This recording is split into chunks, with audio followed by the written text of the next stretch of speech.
संदीप गोटे जी, भोपाल से। राधे राधे। राधे राधे महाराज जी, मैं पेशे से एक चिकित्सक हूँ, पर 13 साल से उन पुरुषों की मदद करता हूँ जिन्हें महिलाओं द्वारा या किसी के द्वारा झूठे केस में फंसाया जाता है। महाराज जी, मेरा प्रश्न है कि कर्म और धर्म के सिद्धांतों के अनुसार जब किसी पर झूठा आरोप लगते हैं तो उसे क्या करना चाहिए, क्या आंतरिक भावना रहनी चाहिए? देखो, पहली बात है, जब हमारे ऊपर झूठा आरोप लगे तो हमें पूरा प्रयास करना चाहिए अपने को सत्य साबित करने का। और जब हमको उस सत्य साबित करने पर भी दंड मिल रहा है और हमें वास्तविक दंड मिला, तो फिर हमें विचार करना चाहिए कि हमारे उस पाप का फल है जिसका ना सरकार ने दंड दिया और ना हमने प्रायश्चित किया, लेकिन पाप किया है। तो घूम करके यहाँ हमने पाप नहीं किया लेकिन मुझे दंड मिल रहा है, तो निश्चित समझो मुझे मेरे उस गुप्त पाप का फल है जिसको कोई नहीं जानता है। कई ऐसे गुप्त पाप हमारे द्वारा होते हैं जिनका ना भारत सरकार से दंड मिला है और ना भगवान के द्वारा दंड मिला है, तो वो कर्म हमको दंड देगा, ऐसी जगह फंसाएगा जहां हम बिल्कुल गलत नहीं है पर हमको दंड भोगना पड़ेगा। पक्का वो हमारा पूर्व का प्रारब्ध है, पक्का पूर्व का प्रारब्ध है। एक आदमी ने किसी महिला से प्रियता करके और उसको बाद में छल करके मार दिया और अपने ही घर में गाड़ दिया और कोई नहीं जान पाया और कहीं बाहर से फंसा के लाया था, ऐसा हो गया। बहुत अच्छे से जीवन चलने लगा। सामने एक स्वर्णकार की दुकान भी थी और घर भी था, घर में ही दुकान खोले हुए था और 2 पुलिस कर्मचारी उसकी सुरक्षा के लिए आया करते थे। और वो बहुत बेईमान स्वर्णकार था, मतलब छल कपट करना, असली स्वर्ण को नकली करके से कई तरह से मिलावट करके बहुत।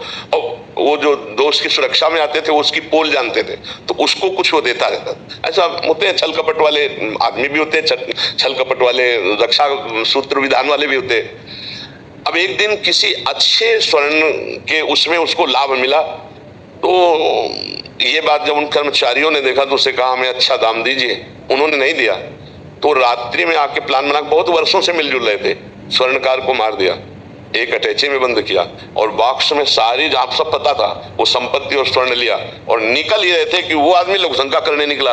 कौन? जो बहुत पहले, कई वर्ष पहले किसी महिला को लाकर ऐसा अत्याचार करके मार के और अभी तक बिल्कुल फ्रेश था। उसने देखा, उसने कहा ये क्या तुम 2 बॉक्स लिए हो? इसका मतलब उन जो सरकारी कर्मचारी थे उन्होंने कहा देखो अब तुम तो देख लियो, तुम कुछ हिसाब किताब हमसे ले लो और जाओ अपने घर। तो उसने कहा आप गलती नहीं करूंगा, मतलब अंदर से निकला उसके कि पीछे जो गलती हो गई अब गलती नहीं करूंगा। उसने कहा 1 पैसा नहीं लूंगा, ये बात हम। तो उसने कहा देखो हम लोगों के हथकंडे बहुत होते हैं, अभी हमारी बात मान जाओ नहीं तो हम 2 मिनट में फंसा देंगे। तो उनका बिल्कुल नहीं, हम नहीं, बिल्कुल राजी नहीं होंगे, तुम गलत कर रहे हो। और उसको ये पता नहीं क्यों मार के ले आए, दोनों बाक्स रख दिए और दोनों पकड़ लिए, हल्ला मचाने लगे। अब वहां लोग इकट्ठे बोले पता नहीं है 2 बाक्स से लेकर कहां जा, जो खोला तो अरे बोले देखो स्वर्णकार को मार के उसकी धन संपत्ति, उसके ऊपर पूरा ब्लेम लगा दिया। अब वो जब कई वर्ष मुकदमा चलता है तब सजा होती है, तो जब सजा देने का नंबर आया तो रो करके बोला जज से कि किसी भी तरह से मैं इस केस में कहीं भी कुछ भी नहीं किया, मैं लघुशंका के लिए निकल रहा था, बस देखा इन लोगों ने ऐसा ऐसा ऐसा। कई वर्ष रुपया पैसा लगा, बहुत परेशान। जज ने तारीख आगे के लिए बढ़ा दी, उसके आंसुओं में दम थी, तो उसने खेल रचा, एक आदमी को मृत घोषित किया अपने ही परिकर में।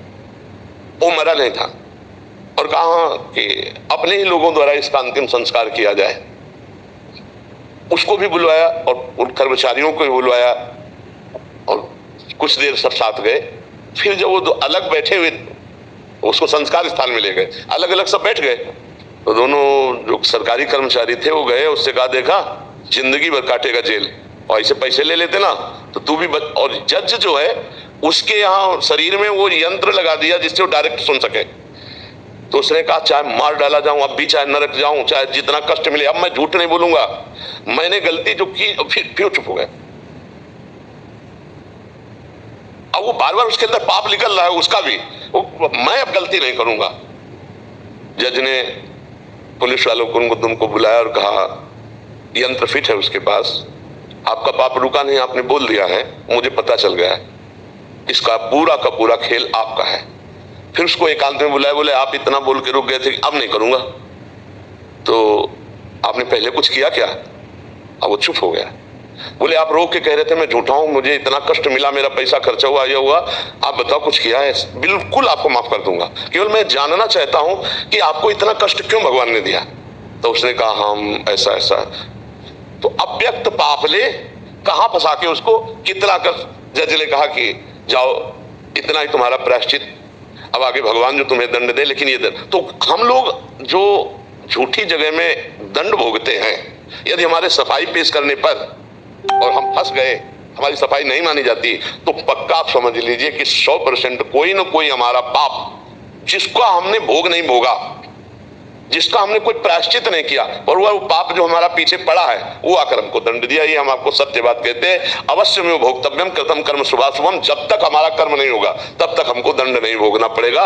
ऐसे बहुत से पाप अपने लोगों से हो जाते हैं जो गुप्त रूप से पड़े रहते हैं और हम उनका कोई प्रायश्चित नहीं करते। भ्रूण हत्या, गर्भ हत्या, व्यभिचार, कई ऐसे पाप पड़े होते हैं हमारे जीवन में जो हमारे अगला समय आने पर निर्दोष अवस्था में हमको दंड दे देते हैं, हमें फंसा देते हैं। आप समझ पा रहे हैं? तो हमें चाहिए कि फिर धैर्यपूर्वक भोगना चाहिए।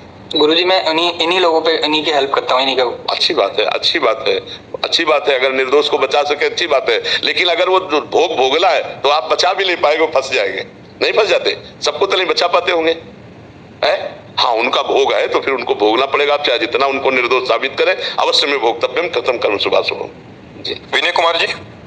राधे राधे श्री हरिवंश। राधे राधे महाराज जी। महाराज जी